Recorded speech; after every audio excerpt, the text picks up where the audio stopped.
Saudara-saudariku yang dikasihi Tuhan, selamat bertemu dalam Insani, Inspirasi Sabda Allah hari ini, Rabu 20 Mei 2020.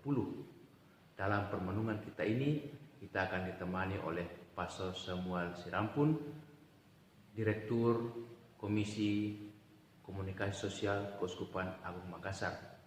Selamat bermenung, terima kasih.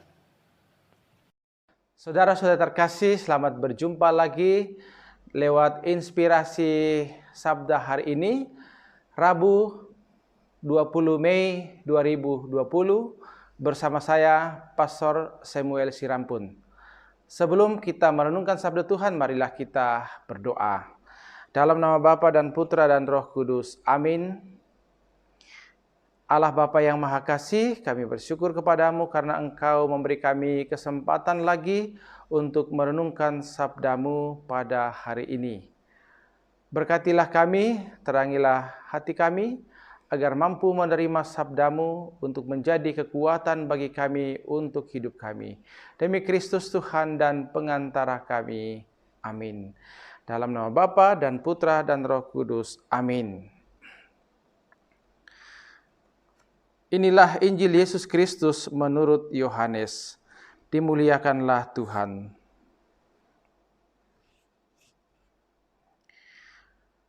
Dalam amanat perpisahannya, Yesus berkata kepada murid-muridnya, "Masih banyak hal yang harus kukatakan kepadamu, tetapi sekarang kamu belum dapat menanggungnya. Tetapi apabila Ia datang, yaitu Roh kebenaran, Ia akan memimpin kamu ke dalam seluruh kebenaran. Sebab Ia tidak akan berkata-kata dari dirinya sendiri, tetapi segala sesuatu yang didengarnya, itulah yang akan dikatakannya. Dan Ia akan memberitakan kepadamu hal-hal yang akan datang. Ia akan memuliakan Aku, sebab Ia akan memberitakan kepadamu apa yang Dia terima daripadaku.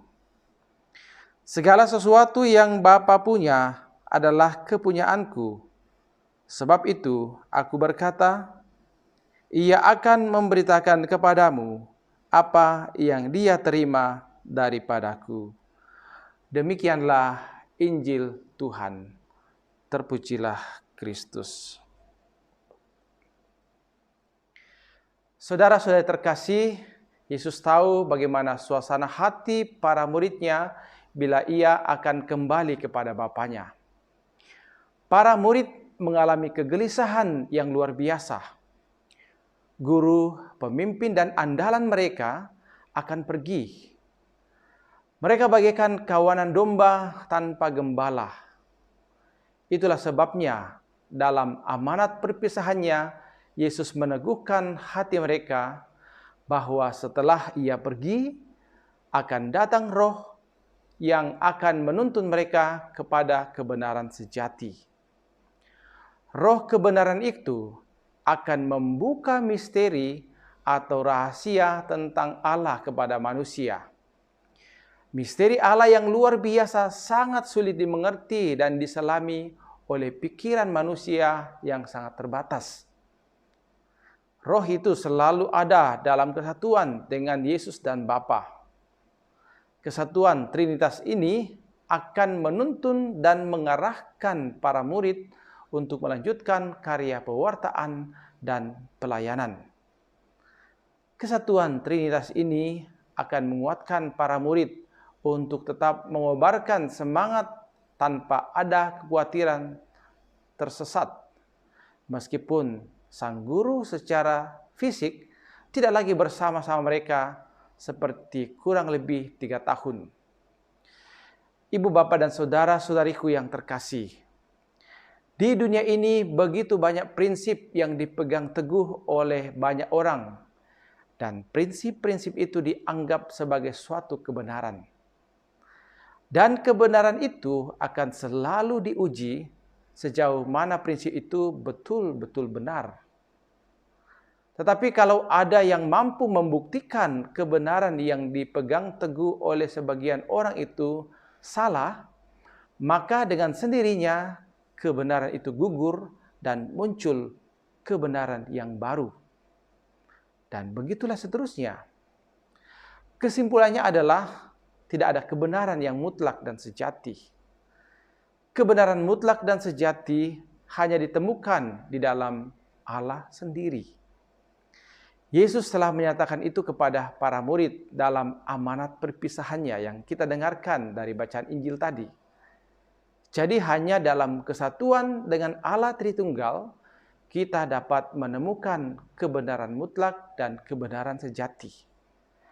Oleh karena itu, marilah kita dari hari ke hari mengasah kepekaan iman kita dengan setia mengikuti tuntunan Roh Kudus, Roh kebenaran, sehingga akhirnya nanti kita akan menemukan kebenaran itu sendiri. Saat ini sesungguhnya kita masih harus berjuang di dunia ini untuk PK mengikuti tuntunan Roh Allah agar tidak terlepas dari arahan dan tuntunan Roh kepada kesatuan dengan Allah secara paripurna dalam keabadian nantinya. Saat itulah kita menemukan kebenaran yang sungguh-sungguh sejati dan mutlak. Roh Kudus akan senantiasa menuntun kita asal kita setia mengikuti tuntunannya. Tuhan memberkati kita. Amin. Saudara-saudara terkasih, mari kita berdoa. Semoga sabda Tuhan yang kita dengarkan ini membantu kita dalam menghayati iman kita.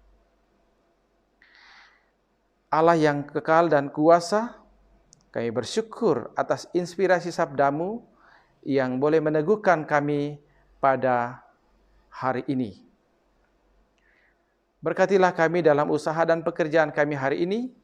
Semoga kami senantiasa mewartakan Engkau dalam hidup kami dan semakin peka untuk mengenali gerakan Roh, untuk mengikuti tuntunannya kepada kebenaran sejati. Demi Kristus Tuhan dan pengantara kami. Amin. Tuhan bersamamu dan bersama rohmu. Semoga kita sekalian senantiasa dilindungi, dibimbing dan diberkati oleh berkat Allah yang Maha Kuasa, Bapa dan Putra dan Roh Kudus. Amin.